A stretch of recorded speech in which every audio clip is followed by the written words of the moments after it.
Good morning, NFL fans, and good morning, Philadelphia Eagles fans, to a little bit of Eagles talk where I'm going to hit a couple topics. Obviously, I've been away for a little bit, partially because of work, but the other part, I told you, I'm not just going to be posting for volume and trying to post quick. I think there's something in waiting a little bit to see how some of the chips fall and see what's going on, and then speak about things intelligently or jokingly, whatever. So today we're going to talk a little bit about draft. We're going to talk a little bit about Tebow. We're going to talk a little bit about McCoy. And then hopefully you guys post your comments and we'll talk a little bit more about other things in the future. First things first, the draft. I found the draft pretty interesting.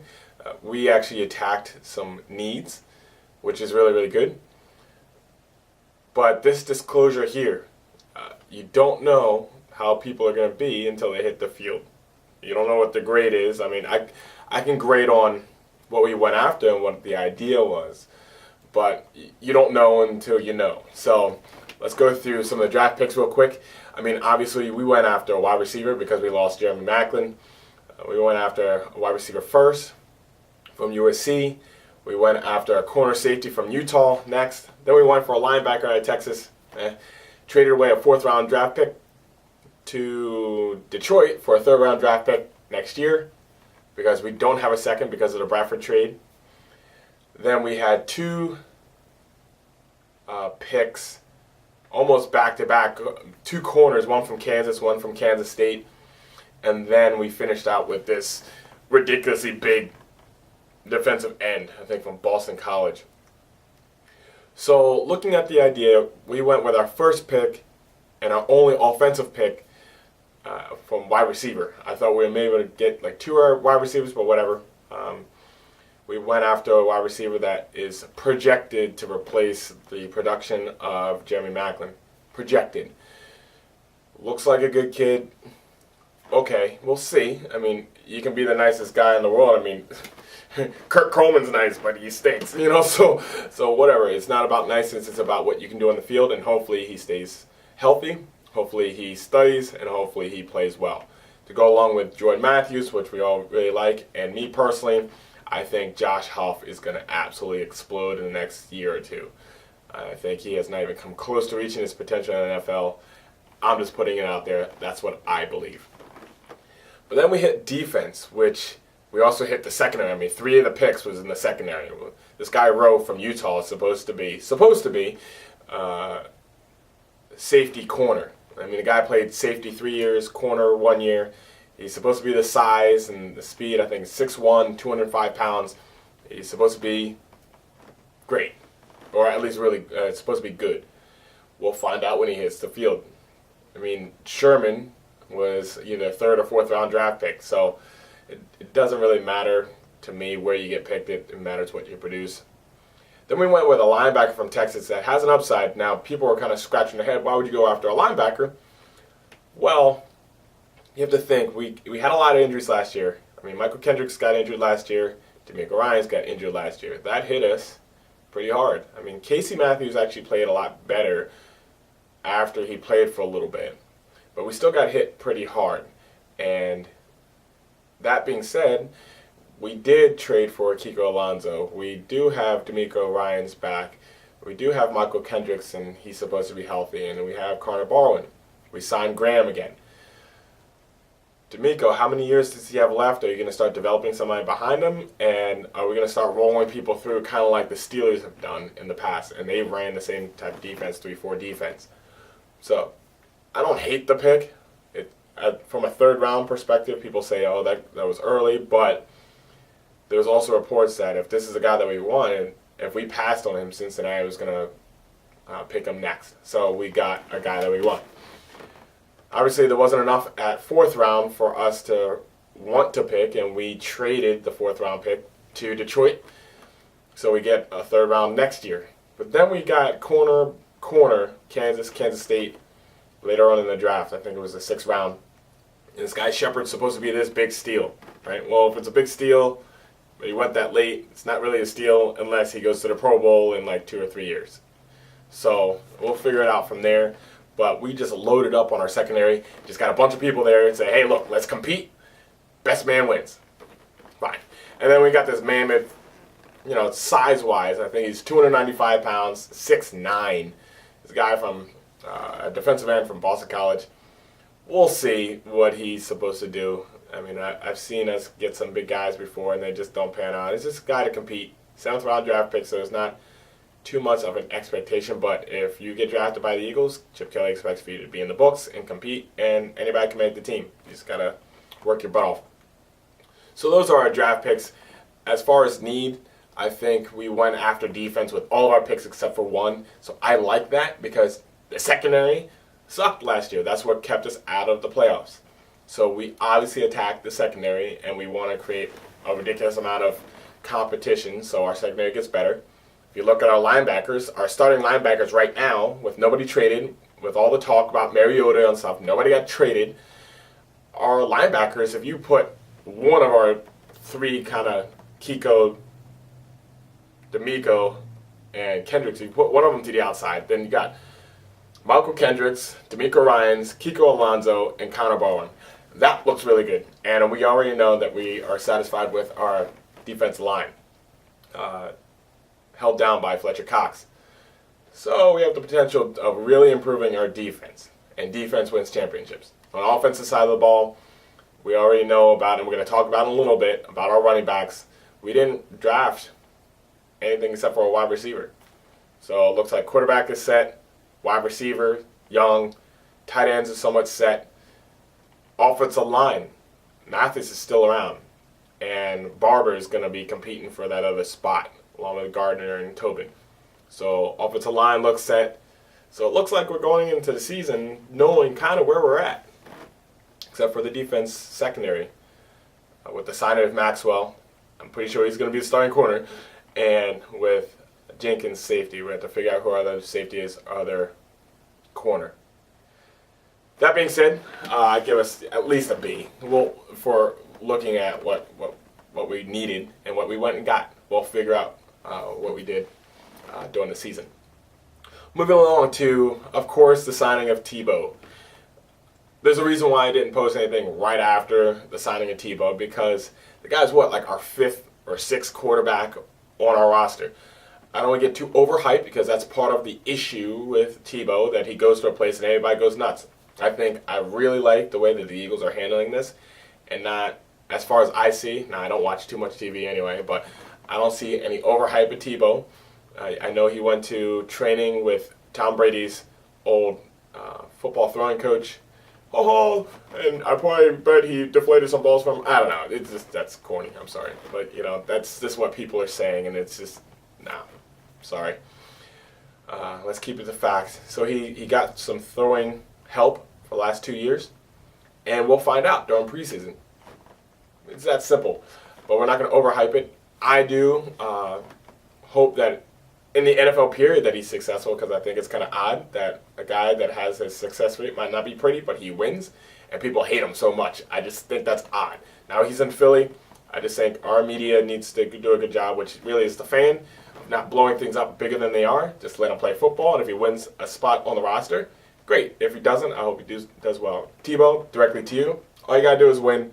Silence everybody. That's all you got to do is win. You don't have to answer anything else. Just win and do your best. That's the most you can control. You can't control the media. They're trying to come up with anything that they can anyway to keep this boring time going strong. Which leads me to LaShawn McCoy. Speaking of people that are just, a little disappointed there, McCoy. The Eagles traded LaShawn McCoy to Buffalo for Kiko Alonso. Not just for Kiko Alonso, but saving a lot of money in the process. I think LaShawn McCoy is going to make about $12 million.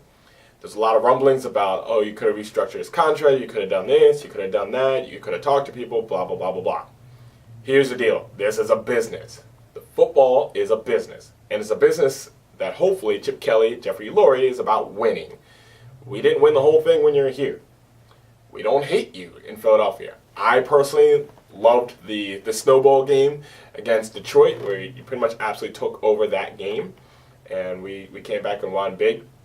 And there was plenty of runs that us as Eagles fans can point to and say, hey, look, we like that. I don't think Chip Kelly say anything negative about you as you were leaving. It's just a fact of, look at the money that you're asking, look what you brought to the table, and your running style isn't what he wanted. It's that simple. He's not a out to the outside all the time kind of runner. He wants guys that run between tackles for many reasons. I can point to just a couple of them where you run between the tackles, it opens things up for other players, like your wide receivers and tight ends to catch things out of the back, well, not out of the backfield, but off the line. So it spreads out the defense. If they have to account for somebody that's hard-nosed running between the tackles, well, now you got to bring your linebackers in to defend against the run. If you always run to the outside, they can hang out there all they want, which also helps them guard against the tight ends that much easier. And we're not trying to make it easier on the defense. We're trying to make it harder. As well as if you run to the outside, it actually gives the defense more rest because you can handle your business out there. It takes longer to spot the ball. And one of the reasons, I think the reason why we even beat Dallas last year is we out-conditioned them. If you're on between the tackles, you can spot the ball that much faster and get going that much faster and wear out the other team, which is the point. You want to out-condition them is part of it. Speedacity. You want to out-condition your other team and win. If you win that way, that's okay. I was okay with the win against Dallas. Yeah, they beat us a couple weeks later, but Thanksgiving, we out-conditioned them, and I think that's why we won that game. As well as your personal stats mean nothing. I'm going to say that. Your personal stats mean nothing. You know what we won here in Philadelphia? We won a parade on Broad Street. That's what we won. And somebody commanding amount of money that you're asking needs to be able to put the team on their back and win the Super Bowl, not just get to the playoffs. And that's not the point. That's along with Deshaun Jackson. Everybody loved when the ball was up in the air, 60 yards down the field, and you knew Deshaun was on the other end. He's either catching it and running into the end zone, maybe backwards, doing a little dance or something. Yeah, I'm not going to sit here and pretend like we didn't like that. But the money that you're commanding, what are we doing with that? And can we win the whole thing with it? Or are we just going to end up being another like Allen Iverson kind of thing where the guy wins the MVP but we still don't win a championship? The idea is to win a championship, not to inflate your ego. Okay, so if you're about your own stats and MVP and everything, then that's the wrong place to be. I find it very interesting and disappointing at the same time that you're going to play the race card. This is more and more you're saying things.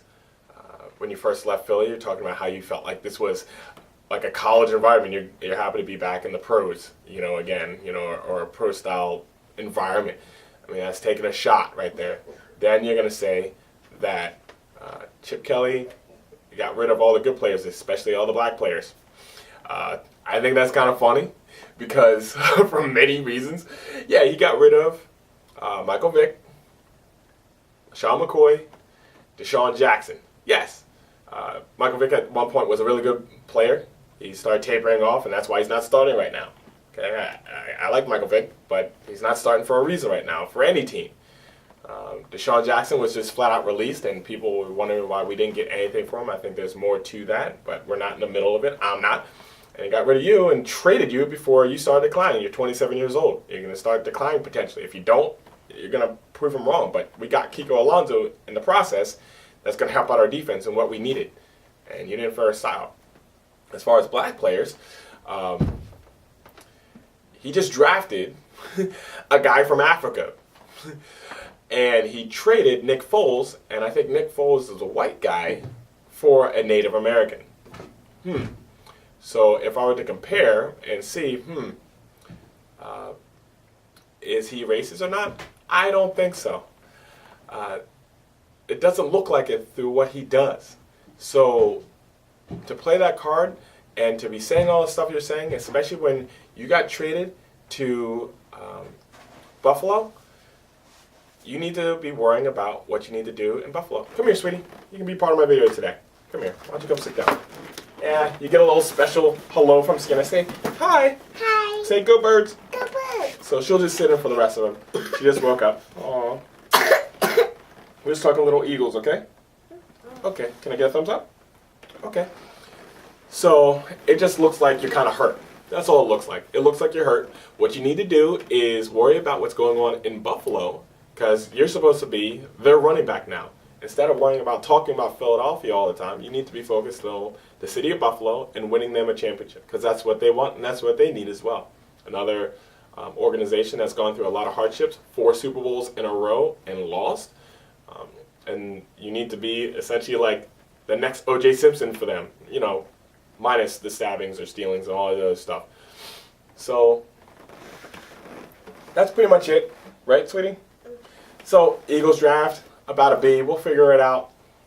Tebow, I hope you do well. You like Tebow? And then McCoy. Just worry about Buffalo. Worry about Buffalo. Stop talking about Philly. You're there now. All right? Don't act like a hurt prom date, you know. He dumped me. All right? Just worry about Buffalo, okay? Buffalo. Yeah. We'll see him during the season. And good luck to you. No, Buffalo. And we'll see you during the season. Other than that, say have a good day. Have a good day. And go Birds. Wait. No, say go Birds. Go Birds. Bye.